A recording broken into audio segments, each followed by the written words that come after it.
Snow! Hey guys, I'm Rob and you're watching Stay Inspired.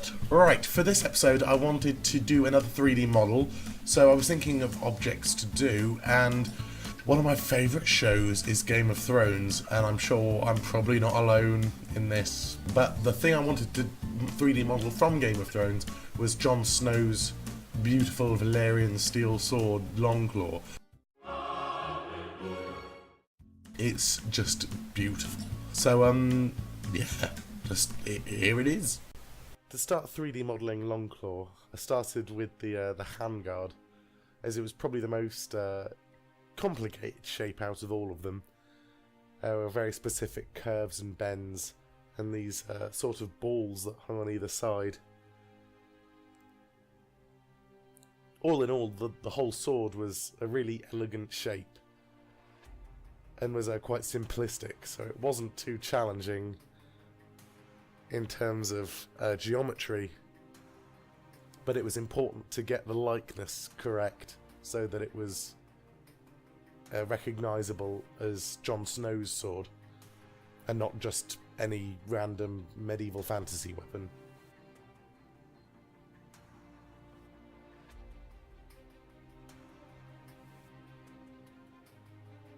The other good thing about starting with handguard is that the hilt and the blade both extend from it, so it's easier to make the model one solid piece rather than, you know, having the hilt, handguard and the blade separately that you would then have to connect together later.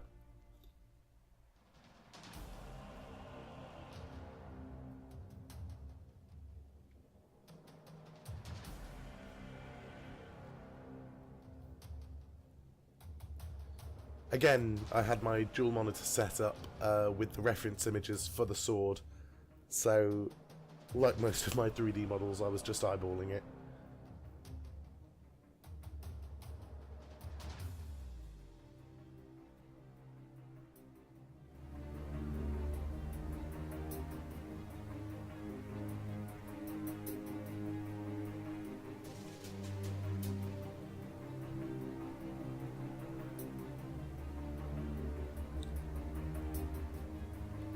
And for the attentive people out there, you may have noticed that I actually used a similar technique for when I did my mask video and made use of the mirror modifier.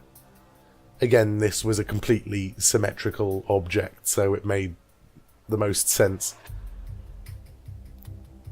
to get twice the work done in half the time, and a lot more accurately.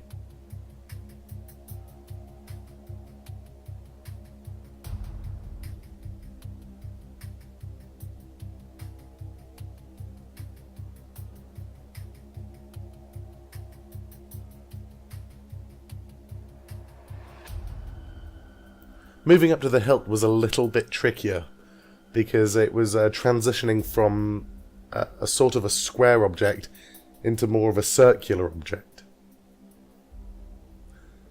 So at this point I had to add in a lot more points and really make this thing curved and rounded.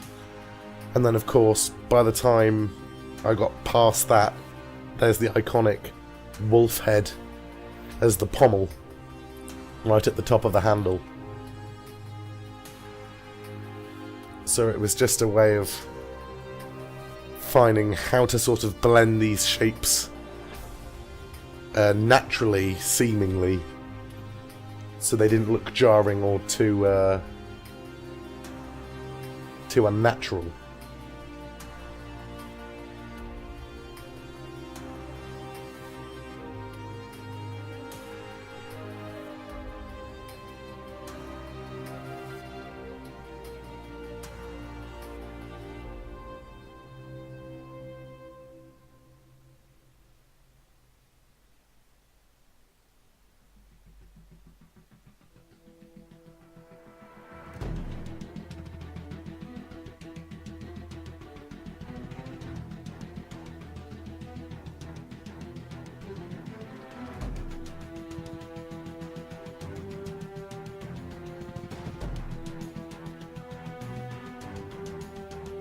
I thought I would have the most trouble when it came to doing the wolf's head, as obviously it's the head of a wolf. It's a lot more complicated, again, with its geometry. But I was able to sort of cheat it, especially when it came to texturing later on.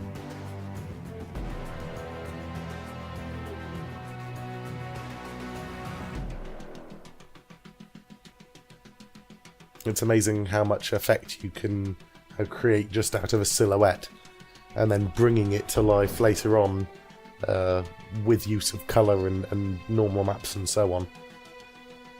But all in all, I felt like I did this piece justice.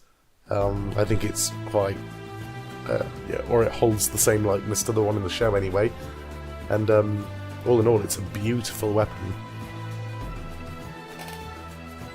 And at this stage, or by the time it was finished anyway, it was game ready. So this sword was, or is ready to be put into a game engine or used in a mod. So it's pretty exciting. Okay, so I hope you enjoyed that. It was really fun to make. Again, like the mask video, I've done a little turntable for you that'll be at the end of the video. So yeah, let me know what you think. Comment down below, like and subscribe. You can check out the full res images of, well, screenshots of my 3D models, and then all my drawings and stuff will be put high res images on the Facebook page. So head over there, you might as well give that a like on your attic. Until next time, stay inspired.